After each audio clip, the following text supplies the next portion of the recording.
i7 ગુજરાતનો અવાજ। નમસ્કાર દર્શક મિત્રો, i7 ન્યૂઝ ગુજરાતીની સાથે હું છું આપની સાથે પાયલ બામભણિયા। તો જોઈએ આજના મહત્વના સમાચાર।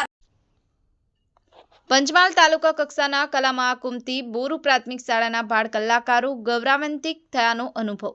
રાજ્ય સરકાર રમતગમત યુવા અને સાંસ્કૃતિક પ્રવૃત્તિઓ વિભાગ ગાંધીનગર દ્વારા કાલોલ તાલુકા કક્ષાનો કલા મહાકુંભ અડાદરા ખાતે આવેલ શ્રી એમ.આર. હાઈસ્કૂલ ખાતે યોજાયેલ 2024-25ના કલા મહાકુંભમાં બોરુ પ્રાથમિક શાળા સાંસ્કૃતિક વિભાગમાં રાસમાં પ્રથમ ક્રમ પ્રાપ્ત કર્યો છે। લગ્નગીત સ્પર્ધામાં બાળકોએ પ્રથમ ક્રમ અને વાદન વ્યક્તિગત લોકગીત સ્પર્ધામાં કાજલબેન બારોટ અને આસમાએ તૃતીય ક્રમે વિજેતા થતા શાળાનું અને કાલોલ તાલુકાનું કલા ક્ષેત્રે નામ ઉજાગર કરવા બદલ અને ગામનું ગૌરવ વધારવા બદલ શાળા પરિવાર વતી આચાર્ય શ્રી ગૌરાંગ જોશીએ કલાકારોની આંતરિક શક્તિઓને પુરસ્કૃત કરવાના અભિગમથી સતત 4 વર્ષથી પ્રથમ નંબર મેળવવા બદલ સૌ સ્પર્ધકો અને માર્ગદર્શક કાજલબેન બારોટને અભિનંદન પાઠવ્યા હતા।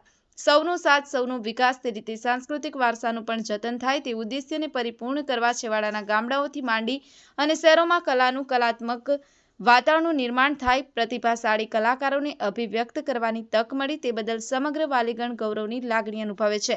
તાલુકા કક્ષાએ વિજેતા સ્પર્ધકોને જિલ્લા કક્ષાએ તથા ત્યારબાદ ઝોન કક્ષાએ સ્પર્ધા માટે મોકલવામાં આવશે। i7 news Gujarati, Panchmahal.